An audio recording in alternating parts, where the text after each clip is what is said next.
नमस्कार प्रणाम गोड़ लागत नहीं हम आई पवन तिवारी गोलगप्पा और स्वागत बार हुआ सबके गोलगप्पा के गपशप में। तो आई रोबा सामने परोस रहल बनी फिर से एक बहुत ही बड़का सेलिब्रिटी के इंटरव्यू।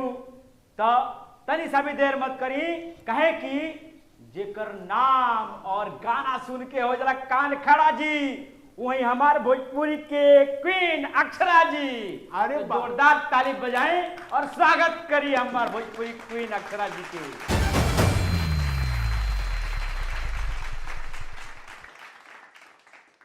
हे भगवान बताओ हमारा नसीब में है भगवान। नमस्कार प्रणाम गुण लगा। नमस्कार जी जी अक्षरा जी बहुत बहुत स्वागत बा हमार शो गोलगप्पा के गपशप में।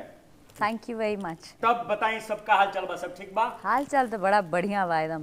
जैसे कि हमने के बहुत ही अच्छा दिन चल रहा बा जेकर चर्चा चालू हो बा और चर्चा का जनवरी से ही शुरू हो जाला।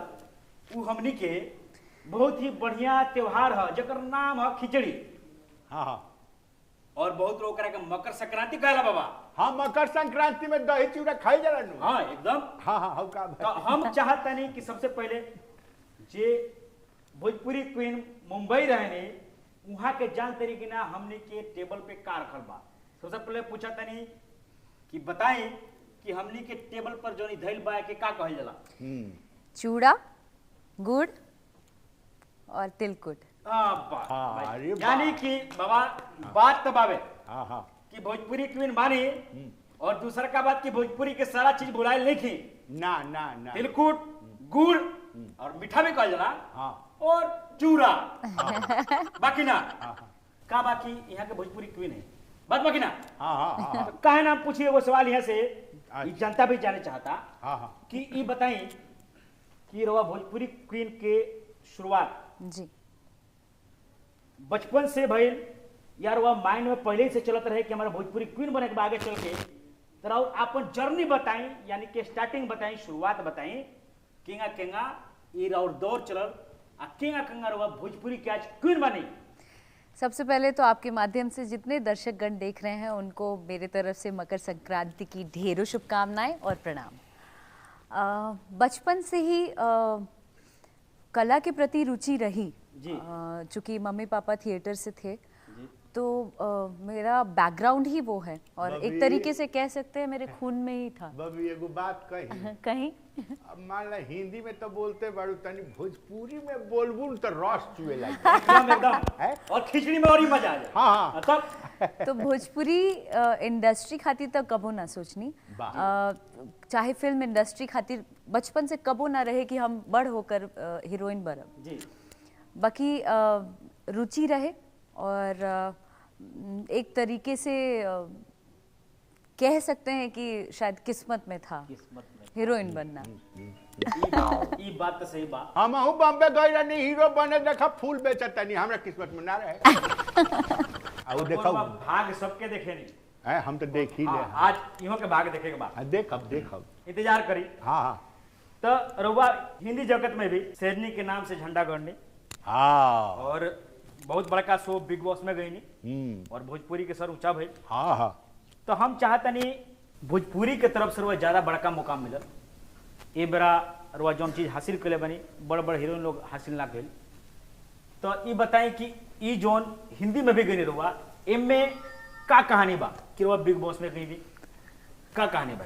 कहानी मतलब हिंदी भोजपुरी दोनों मिक्स करके हाँ बोली। छोड़ा तू हिंदीए में बोला ना तार सब माफ बाटे हम बानी नु एजा बैठल के बोल ली हम बानी रोक चल।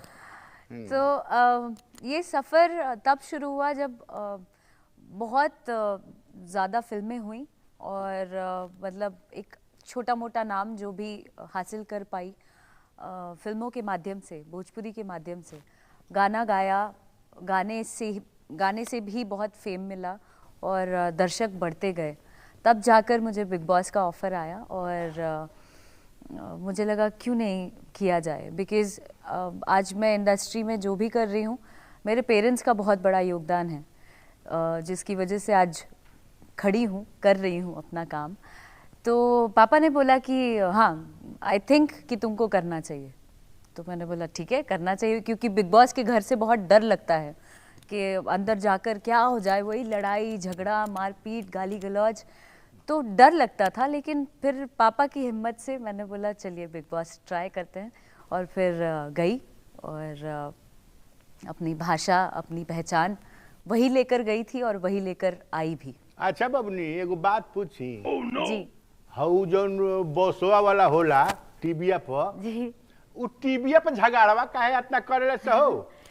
काहे कि हाँ झगड़ा घर में होला ना, 4 गो बर्तन जहाँ रही, अब बंद घर में रही तो टनटनाइबे करी। हाँ, ई सही तो बात। यही से वो घर भी ऐसा 4 दीवारी है जहाँ आप ना बाहर जा सकते हैं, ना आप घड़ी देख सकते हैं, ना कुछ कर सकते हैं। अगर आपका किसी से बन नहीं रहा है, आपको उसी के सामने वापस खड़ा होना है। हाँ तो तारा सामने लेकिन के कोनो जाना के औकात ना रहे बोले के। हमरा तो एक दिन मन करल कि टीवीए में घुस जाई, लेकिन हम आगे करंट मारे के डरे ना घुसे। बात सही बा, हैं? करंट आ गई। हाँ शीशो फूट जी ओकर। हाँ यही से अच्छा कहनी है। तो दूसर बात ई बा कि हम चाहते नहीं कि रउआ हमारा दर्शक के बताई कि कौन रउआ ऐसन प्रोजेक्ट बा जौन बहुत ही ड्रीम प्रोजेक्ट बा जौन आ रहल बा हमने के भोजपुरी दर्शक खातिर, तो ओकरा बारे में बताएं। फिल्म और अपन गाना और सॉन्ग, और एगो गाना बहुत अच्छा चल रहल बा कतरे कतरे जी। बड़ा अच्छा लगता हमरो, बहुत अच्छा लगा। और बहुत आदमी हमने के डांस करने जा का हुआ। हाँ, हाँ, हाँ। बाबा भी हिलौले रहने खाली। ऐसे हम चाहते नहीं कि रउआ बताएं आवे वाला प्रोजेक्ट में हमने के दर्शक के रउआ का दिखाओ तनी, जैसे फिर सब दर्शक झूमे लगे। अभी नया साल के अवसर पर बहुत सारा गाना आ रहल बा, जौन की कुछ नाचे गावे वाला बा, कुछ झुमावे वाला बा, और कुछ सैड सॉन्ग बा, जो कि बहुत अच्छा बा। बहुत कोशिश बा हमार के लोगन तक पहुँचे ऐसन गाना, और लोग पसंद करें। बहुत बढ़िया बात बा। अभी कोनो प्रोजेक्ट के नाम? प्रोजेक्ट के नाम ए पहले बोल देला पर चुरा लेता रहा भोजपुरी में। ये बात तो सही नहीं रहो। हाँ, आई कब बड़ा रंगीन बैकर, अब हम सोचनी है कि कब देखे में यहाँ कहते यहाँ कुछ कहे। अच्छा अच्छा। मैं एक खाली कहती है कि कैसन खिचड़ी के दिन हो भाई, रंगीन मिजाज बा। खिचड़ी मने हाँ। पूरा तीखा तीखा, हाँ, हाँ। मजेदार, सब मिला तीखा के। भी मीठा भी मीठा भी मजेदार भी, ठंडा भी गरम भी, सब कुछ। हाँ। तो का कहे चाहते हैं कब के बारे में? स्पेशली हम रंगीन कब मंगवानी है, कब बा? सही बात बाबा के आइडिया रहा। हाँ अच्छा। हाँ तब बबी, हऊ तिलकुट तारा सामने रखल बा, या तो तिलकुट खैबू कि होने खैबू? अब देखा हुआ है हाँ, गोलगप्पा खाओ का, काहे गोलगप्पा के गपशप है। तो और का हाँ। बे ठीक तब बा। देर कौना बात के तनी कुछ एथी करवाई महाराज। अच्छा गोलगप्पा खाओ। हाँ तनी तीता मीठा करवाई लेकिन एगो बात हुई, का। यही पर चैलेंज लगी। हाँ चल लागी। 1 मिनट में रुआ कितना खाते नहीं? हाँ 1 मिनट में यहाँ कितना खाते? हाँ ठीक बा, तैयार बानी? पक्का गारंटी। गारंटी? यही बहाने हमरा फोकट के, लेकिन पैसा ना दे। ना पैसा तो मिली ना, हैं? पैसा तो लेबे करम। हम ना दे। तब हम ना खाए। ठीक बा, हाँ पैसा माफ काहे से कि भोजपुरी क्वीन आइल बनी, हाँ। हमने के मेहमान बनी, और पैसा माफ बा, कोनो बात नहीं है। अच्छा नहीं के दे के। ना, नहीं। के देवे के। ए बबनी तो चल ना, तहरे बहाने हमरो भेटा जाई। चलिए जल्दी खिलाइए, चलिए फटाफट। हाँ तो जल्दी खियाओ तनी, हाँ लेकिन गाना गावे के पड़ी। हाँ गायब तो हमनी गाना। हाँ जी। इंग्लिश में, हाँ। हिंदी में, कतरे कतरे हम आवत हमनी के जौन भाषा रहुआ कहब इंग्लैंड वाला में गा देव से, लेकिन 5 गो गुपचुप खिया दे। आ रहल बनी, हाँ। लेके आओ तरे। जान तरू बबी, एगो अपन रोआ ना देवे आला ह। आज 5 गो गुपचुप हमरा खियाव त बुझिया कि मन दुनिया पलट गई। ये हवे वाओ। गोलगप्पा के गपशप के गोलगप्पा, खाएं आराम से। आपको पता है गोलगप्पा को पटना में क्या बोलते हैं? हाँ, क्या बोलते हैं? हमने के फुचका कहे नहीं जा, फुचका।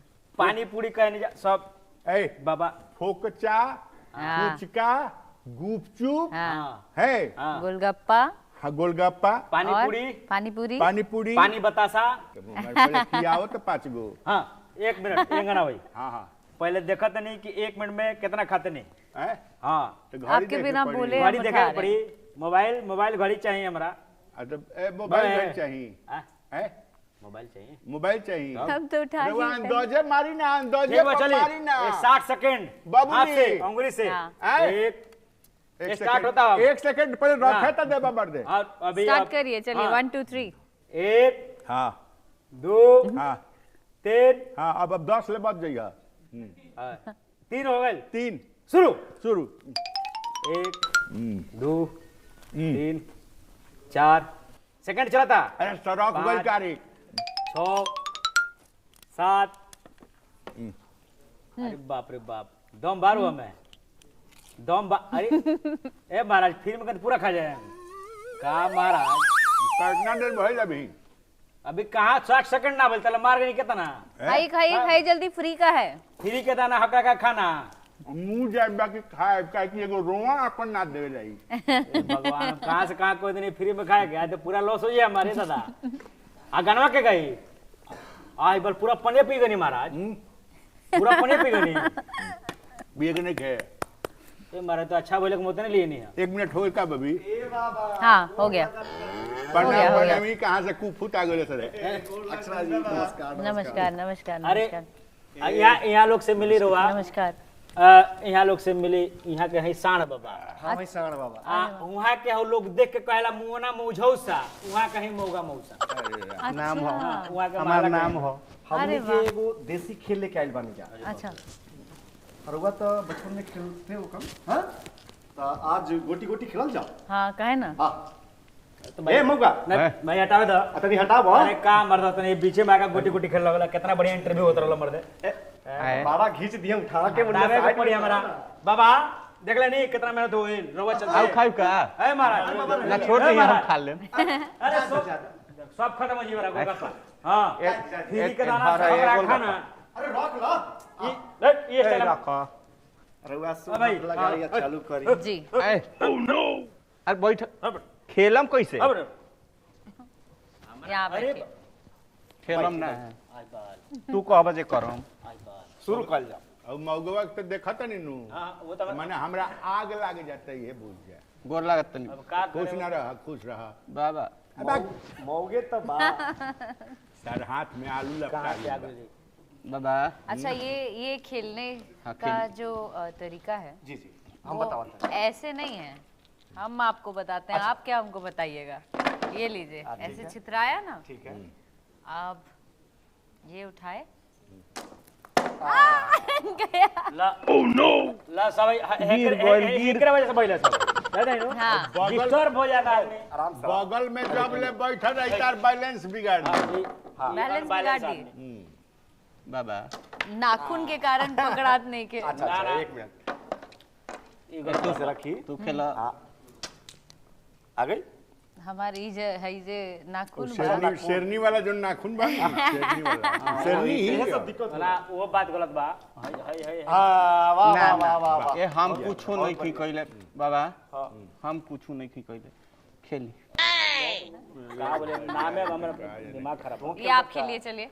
ओके ओके ए देहने चले ये आए चलो चलो हम सब खेलले बानी दूर बारा का लइका बतियाइबे उल्टा सीधा हाँ आप लोग का नील्स नहीं है ना। सॉरी वाह वाह वाह वाह। ई अंग्रेजी रहे द ई रहे द।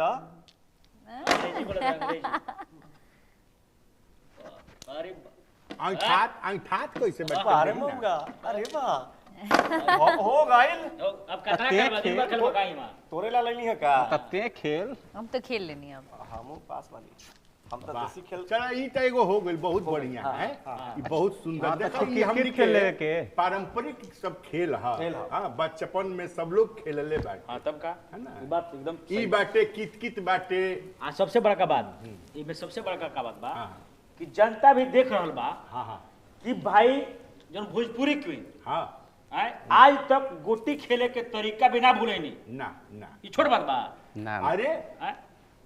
ई ओहदा तकले पहुंच गइल हाँ जहां हमरा भोजपुरी के बहुत कम लोग पहुंचल। बिल्कुल आ ओकरा बाद भी गुड़ हो खो तिलकुट हो खो चिवड़ा हो खो है गोटी खेलल हो खो आज भी नइखे भुलाई। ए खातिर बहुत बहुत धन्यवाद। रउआ ताली बजाओ। बहुत बड़ा बात बा। ई तो बगल में थोड़ा ऐसा मुंह रहला त तनी गड़बड़ खेलनी है, नहीं तो और बढ़िया खेल रहा। उनका के तो देखते हमरा देह में आग लग जाता। मौगा प्रणाम करा बाबा के। गोर लगता नहीं बाबा ऐसी गोर खुश न लगा। रहा। हैं? फिर से लगा। ए बाबा बाबा के गोर लगी। गोर लगता नहीं जाना हटा मार दे फाड़ दे। जातनी हाँ, चलो निकला निकला हो गए ए चला जात ठीक बा चला हो हाँ खुश रह ए चला बाबू पड़वा चढ़े ए सड़वा अब बचपन की बात बताएं तो बचपन में हम थे एकदम भोंदे। भोंदे तो समझते ही होंगे ना भोंदा। ये क्यों विश्वास ना करी लेकिन हम थे। मैंने पढ़ाई लिखाई में पढ़ाई लिखाई चाहे ऐसे नेचर में भी बहुत सीधे टाइप के, कोई मार के चला गया, कोई कुछ बोल दिया, चलता था। अच्छा घर में भी आने के बाद खूब लात खाते थे मम्मी से। अच्छा हाँ तो उसकी एक कहानी है कि एक दिन एक फ्रेंड कोई समझा भी देता था तो हम सुन लेते थे बात, अच्छा ये सही कह रही है।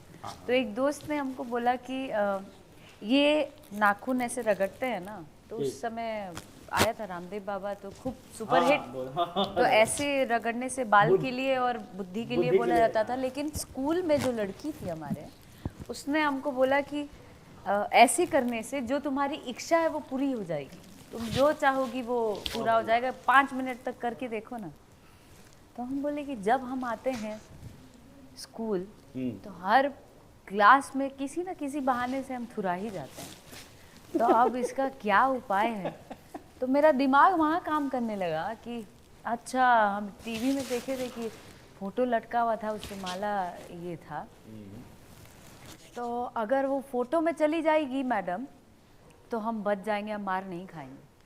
तो हम घर से सुबह एकदम तैयार होके खुश होके निकले, हे भगवान हे भगवान हे भगवान हमारे टीचर मर जाए, हे भगवान हमारे टीचर मर जाए, हे भगवान ऐसे बोलते, क्योंकि मरने का मतलब तो पता था नहीं। फोटो में चल जाएगी, फोटो में चल जाएगी तो मारेगी नहीं। और ये करते करते हम स्कूल आए और उस दिन आप यकीन नहीं करेंगे, वो टीचर आ गई मेरे सामने और हम एकदम ऐसे थे कि भगवान, और उस दिन डबल मार खा गया। उस दिन डबल मारी, पता नहीं उनको पता चल गया कि क्या, डबल मारी उस दिन। देखिए तो ये एक कहानी थी। चलिए यही बारे यो पता चल गया कि यहाँ के बचपन में पिटाई लोग बचपन में तो सब के पिटाला। हाँ तो हमारा एक यांत्रिक का प्रॉब्लम बा, यहाँ के भोजपुरी क्यों बने, विश्वास है ना नहीं जनता के। भाई यहाँ के भाई देख ली बचपन में पिटाई लोग है बस बकी ना, अभी जनता भी जान गई ये बात। नहीं जनता आप लोग जान जाइए कि हम बहुत मार खाए हैं घर प्रणाम बाबा, गोर लागत नहीं। अरे खुश रही केने से प्रणाम अक्षर। प्रणाम। ये बात ही बनू आप? कि जेकरा के देख के हाँ काम ना कोनो करे दवा और दुआ, वो है हमारा फरार फुआ, महला में रही फरार फुआ है। हाँ फरार फुआ यहाँ क्या कर रही हैं? आयल बड़ी देखे खातिर सुन लिया तो भागल भागल आयल बड़ी, उनका ये काम है। अच्छा फरार हुआ है 2 बजे रात के केहू के अकेला में भेटा जा सुनू तो उनकर हार्ट फेल कर बस ऐसा फरार बड़ी भैया नहीं रहा हमरा और मत काहे खातिर आइलू है का बात बा। अक्षरा जी से हमारी सवाल बा कि सिलवट लोढ़ा चलावे जाने ने की ना, बहुत अच्छा से। तो चला के देखा। अरे सिलवट लोढ़ा ना वाला मसाला पीसे वाला। हां सबसे बड़ा का बात है कहत नहीं जानी नहीं। काहे न जाना हम बिहार के बानी तो काहे न जाना। अरे देखी बिहार के बानी है के, लेकिन देखी ये इतना भोजपुरी क्वीन है अभी भी जान रहल बानी कि सिलवट लोढ़ा हम अभी भी पीसे नहीं। अरे एक बात बाप बता दी, हे महाराज। अरे महाराज भाई देखी सीखे के चाहिए, सीखे के चाहिए बताई। अब यहाँ का अगर कबो मन करे चटकदार खाए के तो फरार बुआ बढ़ले बड़ी अब बतौली नहीं कि भाई पीछे के केंगा फरार पुआ से दूर रह लो। ओह नो इनको के देख लियो केंगा पीछे ली। अरे माई एक बात पर सुनी चैलेंज होई, हां देखल जाओ कि फरार बुआ बढ़ी पीछे तरी कि भोजपुरी क्वीन जनता देखी। हां जनता देखी देखी आज फरारिया हाँ बाबा पीस हां पीस हां पीस हमरा देहिए पर पीस अब होने हटा केड़ा पीस दे बाबा के ध्यान दो। ए फुआ ठीक जगह चैलेंज के बाद बा देख लियो। हां ठीक है हां हो गई जान का नहीं सकी तू पीछे लू हो गई बुझा गए हो गई बुझा गई। अब तो यही बात अब रौरा पीसी है यो के पीछे। अच्छा ये तो बात सही बा, हमनी कहनी है जनता से, हां अब तो जनता के दिखाओ के पड़ी नु। हाँ तो आज जनता देखी, अच्छा पूरा दुनिया देख रहल बा। हम वही चाहते नहीं। हाँ कि भोजपुरी क्वीन मसाला पीसी है वो सिलवट लोढ़ा पर एकदम बबी आज गाड़ दे झंडा आज देखा। हाँ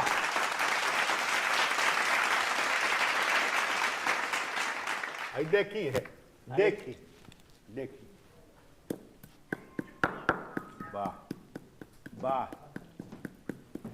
वाह, देखी ना, देखी रगड़ाता जियो, बार। क्या बात, वाह बहुत सुंदर, बहुत अच्छा लगा, बहुत अच्छा। हमनी के बुझा में की तरह आवेला, बस हो गई लगा दी हल्दी। हैं? ना ना हमनी के तो चाहतन से कि तहरा कहिया हरदी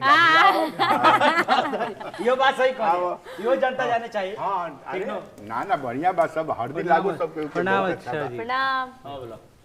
ये भाई आप इनकर परिचय हम करावे चाहते नहीं। हाँ इनकर नाम है दुमुहा कुमार। अब मालूम बा कि रो हंसी आई बात, ये बात जनता के भी ये बात पता, बात हम फिर से बता देते नहीं कि दुमुहा कुमार काहे नाम बा। पहले इनकर नाम झलमट रहे, झलमट। झलमट। अच्छा। एक बाद इनकर बियाह हो गई। बियाह भइला के बाद बाबा रोते जानते बानी कहानी हां हां कि का भइल कि कंफ्यूजन हो गई हां कि केकरा की ओर से बोलस, कबो ये माइक की ओर से बोलस झगड़ा होके तो कबो मेहरारू की ओर से बोलस, माइक की ओर से मेहरारू की ओर से, माइक की ओर से मेहरारू की ओर से, ऐसे इनकर मुंह दूगो हो गई।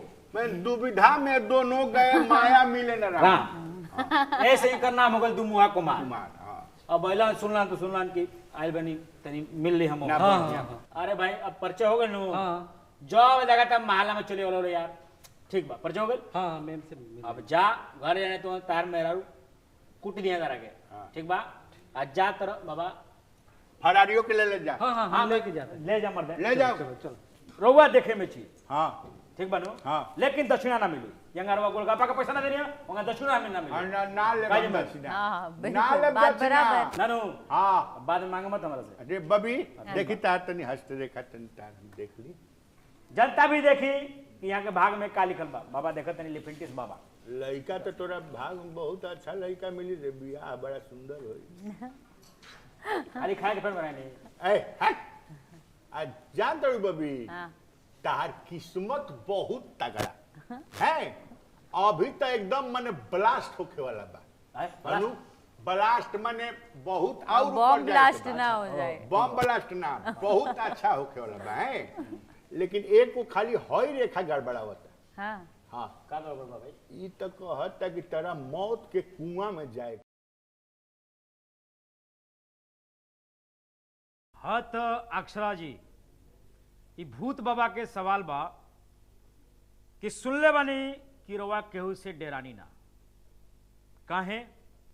एक वक्त था जब डर से बहुत डर लगता था, लेकिन कुछ समय पहले बहुत सारी ऐसी चीज़ें हुई जिससे डर ख़त्म हो गया।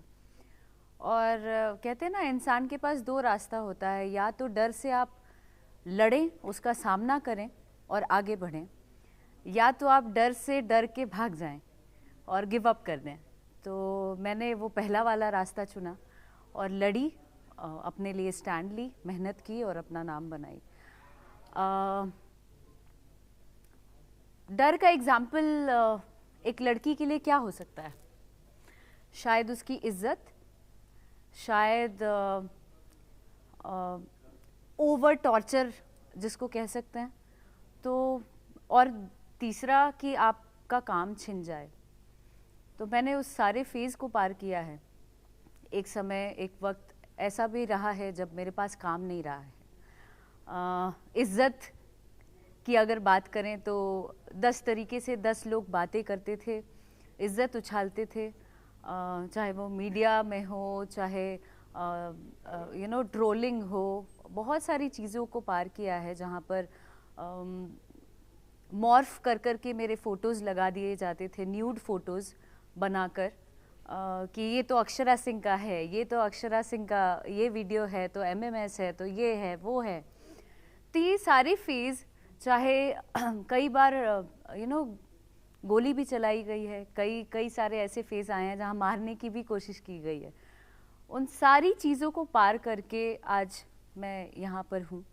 तो एक तरीके से इस वजह से डर ख़त्म हो गया। एक डर का लिमिट होता है, जब आप उस चीज़ को क्रॉस कर देते हैं तो आपके पास उससे ज़्यादा डराने के लिए कुछ बचता नहीं है। तो मेरे ख्याल से यही है। और रही बात इज्जत की, तो मुझे ऐसा लगता है कि कई सारी बातें, कई सारी आलोचनाएं कई सारी बेइज्जत करने वाली बातें, इल्ज़ाम लगाने वाली बातें, ये सब मेरे ऊपर ऐसे ना थोप दिया जाता था। तो ऐसा लगता था कि अभी इससे ज़्यादा क्या कर सकते हैं आप। जब आप किसी के दामन पर दाग लगा दीजिए, आप उसकी इज्जत उछाल दीजिए, उससे ज़्यादा आपको डराने के लिए आपके पास कुछ नहीं बचता है। तो वो मुझे लगता है कि वही एक फेज़ रहा जिससे निकल के मुझे अब लगता है कि मेरे इर्द गिर्द डराने के लिए कोई ऐसी चीज़ नहीं है जो मुझे डरा सकती है, क्योंकि वो सारी चीज़ों से उबर चुकी हूँ मैं।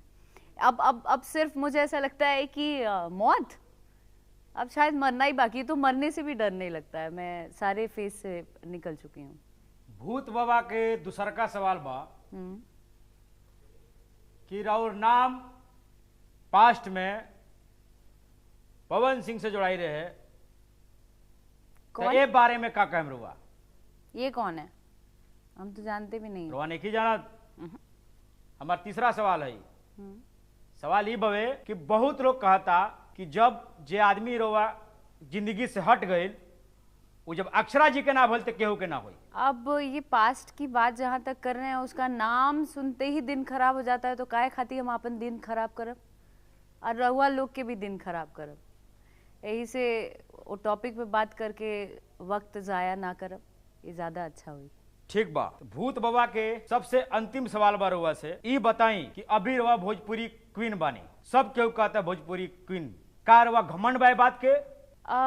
भोजपुरी क्वीन अगर लोग कहते हैं तो ये उनका प्यार है, और एक तरीके से दर्शक इतना प्यार देते हैं, अपना समय दे रहे हैं मेरे ऊपर, ये बहुत बड़ी बात है मेरे लिए। तो इस बात का घमंड नहीं है कि हमको भोजपुरी क्वीन बोला जाता है या कुछ भी। मुझे अच्छा लगता है, बस लोग जब प्यार देते हैं ये जान के मुझे बहुत अच्छा लगता है। सो घमंड तो कभी रहा नहीं। कि बिहार के बेटी है रउआ, लेकिन बहुत बिहार के बेटी बड़ी जे भोजपुरी में आवे चाहते रहे लेकिन आवत नहीं की, उनका डर बा। और बिहार के बेटी होके भी रउआ बहुत कुछ फेस कैला के बाद अभी एगो बहुत बड़का प्रॉब्लम बा मौत के कुआं के, कि सब लोग भोजपुरी स्टार हिंदी बतियावाला, ए बारे में का कहम रउआ? रउआ शेरनी है, हम मानते नहीं, भोजपुरी की वजह से रउआ शेरनी बनल बनी, तो काहे हर इंटरव्यू में लोग हिंदी बोलेला? काहे कि अपन दर्शक खाली भोजपुरी तक सीमित ना हम, अपन वर्ग जे है भोजपुरी, हमके पता है कि भोजपुरी से बहुत ज़्यादा प्यार मिलेला, और भोजपुरी से ही आज जो भी नाम बना है छोटा मोटा, वो भोजपुरी का ही देन है। तो उससे और भी दर्शक हैं जो आपको पैन इंडिया जानते हैं, उनके लिए हिंदी चूँकि बहुत आसान भाषा है, जो हम सब तक पहुंच सकते हैं और सब समझ सकते हैं हमारी भाषा को, इसलिए हिंदी ज़्यादा प्रेफर करते हैं कि हमारे भोजपुरी ऑडियंस भी समझ जाएं और हिंदी वाले भी समझ जाएं। भूत बाबा के सवाल खत्म भइल। अच्छा बबी, तेरा मौत के कुआं में जाके कैसन बुझाइल है? एक तरीके से बहुत ज़्यादा डेंजरस है हाँ। मौत के कुआं। अच्छा। और ऐसन सवाल जौना के मतलब एगो इंसान कबो ना चाहिए कि केहू पूछे। अच्छा, मैंने बहुत बहुत दर्दनाक बहुत माने खराब, बहुत खराब कंडीशन रहा। हाँ बिल्कुल। जाए तो भगवान के कृपा तारा पर बटनू, तारा कुछो ना होई हनु, उमे ओकरा कुछ होला जोन कुकर्मी होला। ई कौन है रे? ए नाली साफ करे वाला होने जो, इन्हें कहां से आवता उधर बाल्टी उठे जाना। हाँ है डॉक्टर एमपीबीए अक्षरा जी आज बने सुनले बने ऐसे हमारे काला ना हाला स्कोप डॉक्टर है, डॉक्टर एमपीबीए, नाली साफ करे वाला है डॉक्टर एमपीबीए।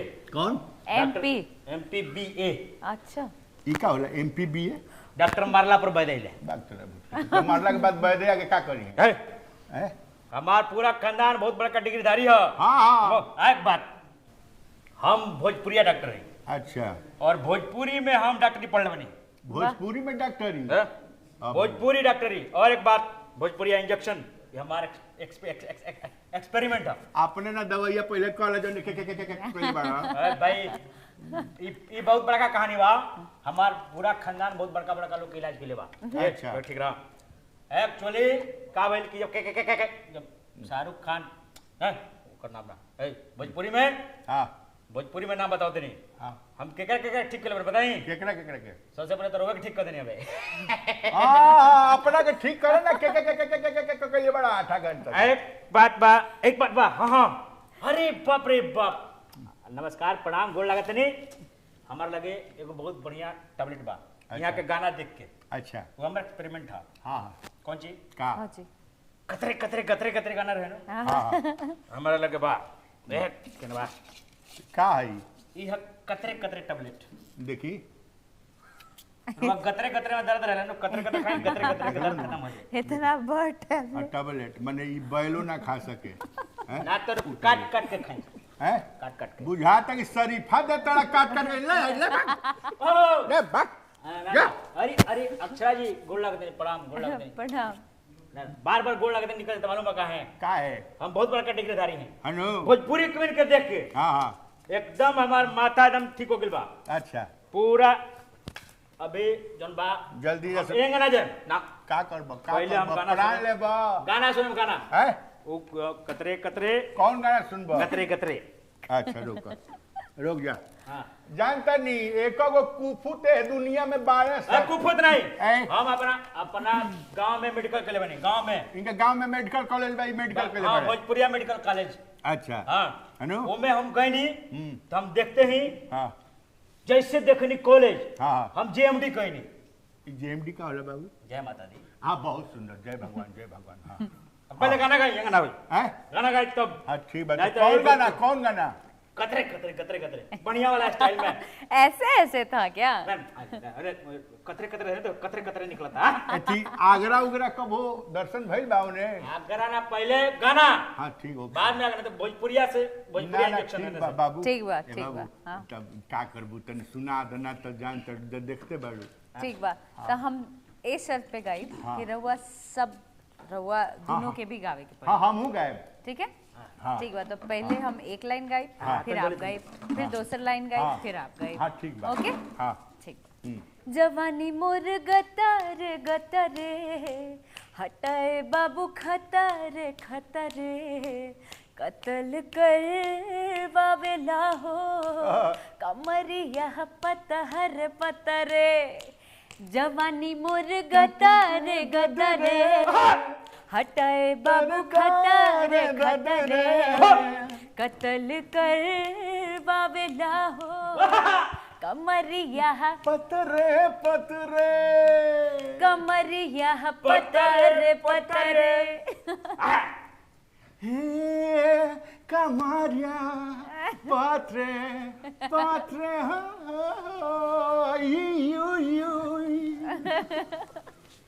आज बहुत अच्छा लागल हमनी के और हमनी के बीच में beauty queen Bhojpuri queen Akshara Singh ji आइल बानी और ई सौभाग्य बा हमनी के और आप सबके भी सौभाग्य एक बाटे। मिनट हाँ पहले हम एगो चीज चेक करब। हाँ करी यहाँ के ब्यूटी और क्वीन के बा अब देखी अब देखी रवा रवा हमार ब्यूटी कैसा लगल?